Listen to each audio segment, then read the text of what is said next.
Hi guys, सबको exams on YouTube channel में स्वागत है। ये मेनली एक एजुकेशन चैनल है। SSC, CGL, NDA, IBPS, CDS, defence exams, RRB exams, ये सबके लिए कंसेप्ट्स और शॉर्ट ट्रिक्स, मेथड्स आपको शॉर्ट वीडियोस में इसमें मिल जाएगा। तो आज हम लोग डिस्कस करने वाला है डिस्टेंस, स्पीड एंड टाइम का एक simple concept, that is shifting method. Shifting method mainly एक लीनियर इक्वेशन बेस्ड कंसेप्ट है। तो आप लोग नॉर्मली लीनियर इक्वेशन यूज करके भी ये सोल्व कर सकता है, बट विदाउट लीनियर इक्वेशन हम लोग एक सिंपल मेथड अप्लाई करके ये इक्वेशन सोल्व कर सकता है। सो मैं दिखा देता हूं इसका फर्स्ट क्वेश्चन, शिफ्टिंग मेथड का फर्स्ट क्वेश्चन। तो इधर आप लोग देख सकता है, इधर क्वेश्चन दिया है, Ram travels 300 kilometre partly bye train and partly by car. He takes 4 hours to reach if he travels 60 km by train and rest by car. He will take 10 minutes more if he were to travel 100 km by train and rest by car. तो question में ए दिया है, total distance कितना है इसमें 300 kilometre. इसका first 60 kilometre वो train में ट्रैवल कर रहे, जो रिमाइनिंग डिस्टेंस है वो 240 किलोमीटर वो कार में ट्रैवल कर रहे। तो वो कंडीशन में total time taking is 4 hours. So इधर दैट इज 60 किलोमीटर ट्रेन में, रिमाइनिंग 240 किलोमीटर कार में, तो total time taking is 4 hours. Next condition में ये दिया है, he will take 10 minutes more if he were to travel 100 kilometre by train and rest by car. तो 100 kilometre अगर train में ट्रैवल कर रहे और रिमाइनिंग 200 किलोमीटर वो कार में ट्रैवल कर रहे, so he will take 10 minutes more, मतलब 410 लगेगा। तो इधर क्या है, शिफ्टिंग मेथड में फर्स्ट कंडीशन ए होना चाहिए कि इसका जो सम, मतलब ए 60 और 240 का सम इक्वल होना चाहिए, मतलब इसके साथ इधर 100 और 200 का सम भी 300 ही आने वाला है। तो मतलब दोनों का सम इक्वल होना चाहिए, तभी हम लोग शिफ्टिंग मेथड अप्लाई कर सकते हैं। ये शिफ्टिंग मेथड का फर्स्ट कंडीशन है। तो इधर एक्चुअली हम लोग क्या करने वाला है, इधर देखो ट्रेन का डिस्टेंस इधर 60 है, इधर 100 है, तो इधर कितना वेरिएशन हुआ, डिस्टेंस 40 का वेरिएशन हो गया। तो मतलब डिस्टेंस 40 इंक्रीज हो गया, वो कंडीशन में टाइम 10 मिनट्स इंक्रीज हो गया, टाइम 10 मिनट्स इंक्रीज हो गया प्लस 10। सो इस कंडीशन में हम लोग इस 60 को टोटल 300 बनाने वाला है। सो 60 को टोटल 300 बनाने वाला है, तो इसके साथ कितना एडिशन करना पड़ेगा, 240 एडिशन करना पड़ेगा। तो 240 अगर एडिशन कर दिया तो टोटल 300 हो जाएगा। If you are adding 40, then increase in time is 10 minutes. If you are adding 240, then increase in time is x minutes. So इसको हम लोग क्रॉस मल्टीप्लाई कर सकता है, that is 40 into x is equal to 240 into 10 होगा। तो नहीं तो इधर ही कट कर सकता है, 40 और 240 कट करके 6 मिलेगा, तो x का वैल्यू होगा 60 मिनट्स। x का वैल्यू 60 मिनट्स, 60 मिनट्स मतलब 1 आवर। सो इसका मतलब ये हो गया, if you are increasing the distance traveled by the train by 300, then to 300, then the total time taking will be 4 plus 1, 5 hours. So distance is 300 kilometer, then time taking will be 5 hours. So speed find out करना है, 300 by 5, that is 60 kilometer per hour. तो 60 kilometre per our option B. इधर जो भी speed मिलेगा वो train का मिलेगा, बिकॉज हम लोग ट्रेन का ऊपर इधर वर्क किया है। तो I hope you understood this. तो इधर 40 इंक्रीज हो गया, 40 इंक्रीज हो गया तो 10 मिनट्स इंक्रीज होगा। हम लोग 240 इंक्रीज करके इसको टोटल 300 बना दिया। तो 300 में डिस्टेंस अगर 300 है तो टाइम 1 आवर इंक्रीज होगा, 1 आवर इंक्रीज मतलब 4 plus 1, 5 हो जाएगा। तो time will be 5, speed will B 60। तो इधर ये 240 के लिए बाकी टोटल 300 है, 60 माइनस करना है, 300 माइनस 60 करेगा तो 240 मिलेगा।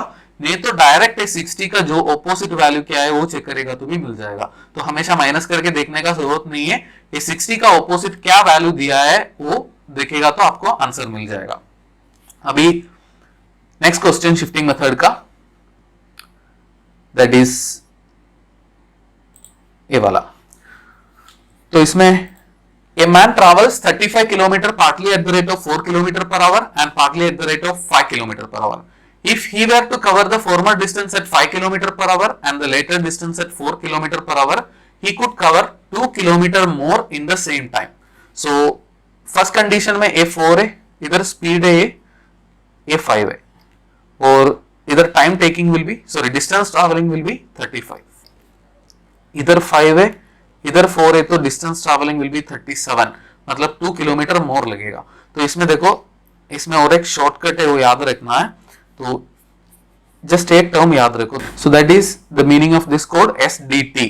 स्पीड है तो डिस्टेंस, डिस्टेंस है तो टाइम। सो इधर स्पीड दिया है तो राइट हैंड साइड में डिस्टेंस ही होना चाहिए। और इधर देखो कंडीशन क्या है, शिफ्टिंग मेथड का कंडीशन 4 + 5 9, इधर भी 5 + 4 9, तो कंडीशन सेटिस्फाई कर रहे, so we can apply shifting method. अभी किसका टाइम पूछ रहे, सेकंड डिस्टेंस का, मतलब सेकंड डिस्टेंस मतलब ए हो गया, तो इधर शिफ्टिंग मेथड कैसे अप्लाई करेगा, इधर 4 से 5 हो गया, तो हमेशा देखो इंक्रीज चेक करना है।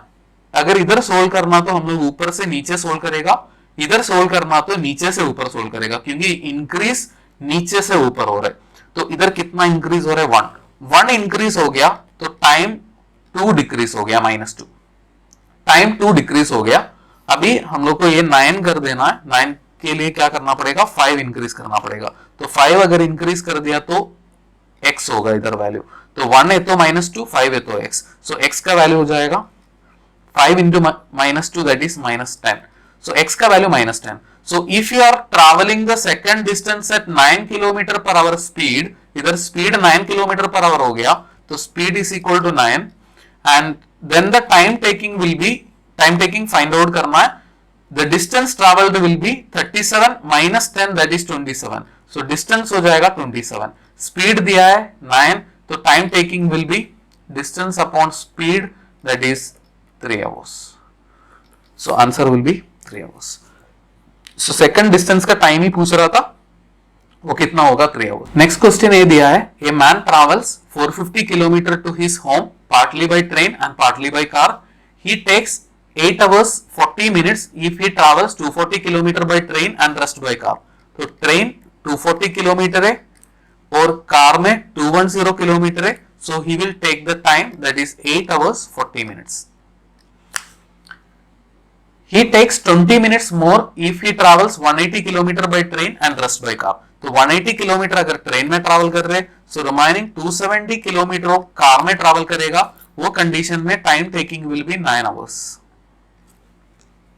स्पीड ऑफ द कार पूछ रहे क्वेश्चन में, तो कार देखो इधर ए दिया है, 210 से 270 हो गया, मतलब इंक्रीज किधर हो रहा है, ऊपर से नीचे इंक्रीज हो रहा है, ऊपर से नीचे, तो कितना इंक्रीज हो रहा है, 60 किलोमीटर इंक्रीज हो गया, तभी टाइम कितना इंक्रीज हो गया, 20 मिनट्स इंक्रीज हो गया, टाइम 20 मिनट्स। सो हम लोग को क्या करना है, कितना इंक्रीज करना है, 240 इंक्रीज करना है, इसका ऑपोजिट देखो दैट इज 240, तो 240 इंक्रीज करेगा तो time increase will be x, इसको क्रॉस मल्टीप्लाई कर दो 4, तो x is equal to 80 minutes, 80 minutes plus 80 होगा, बिकॉज इधर प्लस हो रहा था, इंक्रीज हो रहा था। तो if you are traveling in car at a distance of 450 km, distance अगर 450 है तो टाइम टेकिंग विल बी, इसके साथ 80 मिनट्स इंक्रीज होगा, इसके साथ 80 मिनट्स इंक्रीज होगा, मतलब ये 10 hours होगा। So speed will be 450 divided by 10 that is 45 km/h, so that is first option. So इधर कार का ही पूछ रहा था तो 445 होगा, अगर ट्रेन का पूछेगा तो इधर नीचे से ऊपर सोल्व करना पड़ेगा। नेक्स्ट क्वेश्चन है, ए boat travelled 600 kilometre downstream and 200 kilometre upstream in 4 hours, मतलब फर्स्ट डाउनस्ट्रीम दिया है, ये actually boats and streams chapter का कंसेप्ट है, तो इसमें डाउनस्ट्रीम 600 किलोमीटर और upstream 200 kilometre, then time taking will be 4 hours। The same boat traveled 400 km downstream and 400 km upstream in 6 hours। Find the downstream speed। So इधर देखो downstream मतलब ये solve करना है, इधर कैसे सोल्व करेगा, नीचे से ऊपर ट्रैवल करना पड़ेगा, बिकॉज इंक्रीज किधर हो रहा है, नीचे से ऊपर हो रहा है। सो नीचे से ऊपर कितना इंक्रीज हो रहा है, 200 इंक्रीज हो रहा है, तो टाइम कितना डिक्रीज हो रहा है, -2, टाइम -2 डिक्रीज हो रहा है, इधर से स्टार्ट किया था तो 400 से 600 हो गया, तो ये 400 इसके साथ ऐड करना पड़ेगा, इसका ऑपोजिट वैल्यू दैट इज 400 अगर एडिशन कर दिया तो x होगा इधर, तो क्रॉस मल्टीप्लाई करेगा तो ए कट करके 2 मिल जाएगा, तो x is equal to -4। x का वैल्यू -4 मिलेगा, मतलब if you are travelling downstream at a distance of 800 kilometre per hour, 800 kilometre per hour distance downstream travel कर रहे डिस्टेंस, तो टाइम टेकिंग विल बी, जो बेस टाइम है वो 6 है, 6 से -4 डिक्रीज होगा, मतलब time taking will be 2। So speed will be 800 by 2, that is 400 kilometre per hour, मतलब C option. So guys, next question, a cycle and a toy car were sold for 3350, sold for मतलब इधर selling price दिया है, making a profit of 10% on cycle and 15% on toy car. He sold both for 3400 rupees. The profit would be 15% on cycle and 10% on toy car. Find the difference in cost price of each. So इधर हम लोग को इधर selling price दिया है, तो first condition में cycle है, सेकंड कंडीशन में टॉय कार है। तो इधर कोई भी चीज का कॉस्ट प्राइस उसका 100% ही होगा। तो कॉस्ट प्राइस अगर 100% है, इधर क्वेश्चन में सेलिंग प्राइस दिया है, so you have to take 110% for cycle and 115% for toy car, तो तभी टोटल सेलिंग प्राइस हो जाएगा 3350। सेकेंड कंडीशन में he sold both for 3400, 3400 को सेल किया, then 115% on cycle and 110% on toy car. तो इधर सेलिंग प्राइस है इसलिए 110 115 डाल रहे, अगर सिर्फ प्रॉफिट दिया है, नहीं तो कॉस्ट प्राइस दिया है, तो उसका अकॉर्डिंग डालेगा, मतलब इधर सिर्फ प्रॉफिट है तो 10%, बिकॉज 100 लेने का जरूरत नहीं, सिर्फ प्रॉफिट पूछ रहे। सो इधर सेलिंग प्राइस है इसलिए 100 प्लस जो प्रॉफिट है 10%, मतलब 110%। सो इधर find the cost price of each. तो फर्स्ट हम लोग साइकिल का कॉस्ट प्राइस फाइंड आउट करने वाला है। इधर देखो कितना इंक्रीज हो रहा है, 5 इंक्रीज हो रहे, तो इधर कितना इंक्रीज हो रहा है, 5% है ये, इधर कितना इंक्रीज हो रहा है, 50। सो 1% कितना होगा, 10 होगा, 1% 10, हम लोग को कितना इंक्रीज करना है, इसका ऑपोजिट देखो कितना है, 115। तो 115% मतलब 115% मतलब 1150 होगा वैल्यू, बिकॉज 1% का वैल्यू अगर 10 है तो 115% का वैल्यू 1150 होगा। तो कितना इंक्रीज करना है, 1150। 1150 अगर इंक्रीज कर दिया इसके साथ, तो इसका वैल्यू हो जाएगा 4500, 4500। सो इधर साइकिल का वैल्यू कितना परसेंटेज हो जाएगा, वो 225% हो जाएगा। कैसा, ये 110% था, उसके साथ 115% भी ऐड हो गया, तो टोटल 225% ऑफ साइकिल इज 4500। तो 1% of cycle will be equal to 20। 450 225 से 2 से कट हो जाएगा तो 20 मिलेगा। अगर 1% 20 है तो 100% हो जाएगा 2000, 2 0 एक्स्ट्रा आएगा, मतलब 100% हो जाएगा 2000। तो साइकिल का कॉस्ट प्राइस कितना आ गया, 2000। तो अभी देखो हम लोग टॉय कार का कॉस्ट प्राइस फाइंड आउट कर सकता है, जस्ट विदाउट पेन सोल्व कर सकता है। इधर 110 से नीचे से ऊपर इंक्रीज हो रहा है, कितना, 5%। 5% इंक्रीज हो गया तो इधर 50 डिक्रीज हो गया, तो 5% इंक्रीज हो गया, 50 डिक्रीज हो गया, मतलब 1% इंक्रीज करेगा तो 10 डिक्रीज होगा, 1% डिक्रीज करेगा तो 10 डिक्रीज होगा। तो इधर कितना डिक्रीज करना है, 115 डिक्रीज करना है, मतलब 1150 डिक्रीज हो जाएगा। सो इससे 1150 डिक्रीज करना है, इससे 1150 डिक्रीज कर दिया, मतलब उसका वैल्यू हो जाएगा 2250। 2250 इधर का वैल्यू हो गया, कितना परसेंटेज, इसका 225%, इसका 225% 2250 होगा, तो 1% कितना होगा, 10। 1% 10 मतलब 100% हो जाएगा 1000, मतलब इसका कॉस्ट प्राइस है 1000। तो विदाउट पेन हम लोग सोल्व कर सकता है, थोड़ा प्रैक्टिस चाहिए। इधर जो भी मेथड अप्लाई किया सेम मेथड इधर शिफ्टिंग मेथड में अप्लाई कर दिया। तो इधर इसका कॉस्ट प्राइस 2000 है, इसका कॉस्ट प्राइस 1000 है, तो क्वेश्चन में क्या पूछ रहा था, find the difference in cost price of each, 2000 minus 1000, so answer will be 1000 rupees. So this is the advantage of shifting method। अगर आप लोग लीनियर इक्वेशन यूज करके सोल्व कर रहे तो बहुत लेंथी जाएगा सॉल्यूशन, दो वेरिएबल दो इक्वेशन बनेगा, उसको साइमल्टेनियसली सोल्व करके। वैसे भी देखो ये 110 ये 115 है, तो इसको इक्वेट करना थोड़ा सा डिफिकल्ट होगा। Next one, two articles A and B were sold for 200 rupees, sold at a profit of 200 rupees।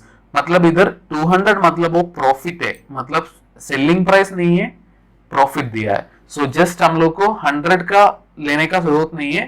First condition में प्रॉफिट कितना है 10%, this is a. Second condition में प्रॉफिट कितना है 20%। सो इधर टोटल कितना होगा 200 रुपीज, और इधर 20% है और इधर 10% है, तो कितना होगा 250 होगा। So find the sum of cost price of each article. So इधर देखो एक का फाइंड आउट कर सकता है, एक का 10% इंक्रीज हो रहा है, 10% इंक्रीज हो रहा है, तो इधर कितना इंक्रीज हो रहा है 50, तो 1% कितना होगा 5। कितना इंक्रीज करना है इसका ऑपोजिट देखो, दैट इज 20 इंक्रीज करना है। 20 इंक्रीज करेगा तो 100 इंक्रीज होगा। 1 का वैल्यू अगर 5 है तो 20 का वैल्यू 100 होगा। 20 का वैल्यू 100 मतलब इसके साथ 100 इंक्रीज करना, तो इधर का वैल्यू 300 हो जाएगा। इधर एक कितना परसेंटेज है 30%, टोटल 30% हो गया। 20 इंक्रीज कर दिया इसके साथ, 30% का वैल्यू 300, तो 1% का वैल्यू 10, तो 100% का वैल्यू हो जाएगा 1000। 100% का वैल्यू 1000, मतलब ए का कॉस्ट प्राइस कितना हो गया 1000। ए का कॉस्ट प्राइस 1000। अभी बी का कैसा फाइंड आउट करेगा, same method, without pen we can solve it. Again 10% decrease हो रहा है तो 50 डिक्रीज हो रहा है, तो 1% मतलब 5 हो जाएगा। 1% 5 डिक्रीज हो रहा है, 20% मतलब 100 डिक्रीज हो जाएगा। 250 के साथ 100 डिक्रीज हो जाएगा, मतलब 150 हो जाएगा। 150 इसका 30% है, बी का 30% है। 30% इज 150, 1% इज 5, 100% इज 500, मतलब बी का कॉस्ट प्राइस हो जाएगा 500। तो क्वेश्चन में क्या पूछ रहे हैं, find the sum of cost price of each article. इधर 1000 इधर 500, सो टोटल कितना आ जाएगा 1500। So option B. Next one, time and work में how to apply shifting method. A does 25% of the work, A total 25% of the work, and B completes the remaining work, मतलब rest of the work, then work is completed in 20 days. So B कितना work complete कर रहे हैं 75%।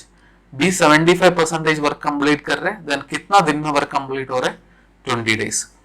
If A does 75% of the work, A 75% and B remaining percentage, that is 25%, then the work is completed in 30 days. How long will B take to complete the work alone? तो question में देखो B का पूछ रहे, B का पूछ रहे तो नीचे से ऊपर सोल्व करना पड़ेगा, इधर से इधर है इंक्रीज। सो कितना इंक्रीज हो रहा है 50%। 50% इंक्रीज हो रहा है, तो वैल्यू कितना डिक्रीज हो रहा है इधर से इधर -10। तो क्या फाइंड आउट करना है बी का वैल्यू, मतलब कितना इंक्रीज करना पड़ेगा 75%। इसका ऑपोजिट देखो 75% अगर इंक्रीज कर दिया तो इधर x होगा वैल्यू, इसको क्रॉस मल्टीप्लाई करना है 50 into X equal to 75 into 10, नहीं तो इधर ही कट कर सकता है 2 and 3, 2 और 10 कट करके 5 मिलेगा, तो x का वैल्यू हो जाएगा -15, x का वैल्यू -15।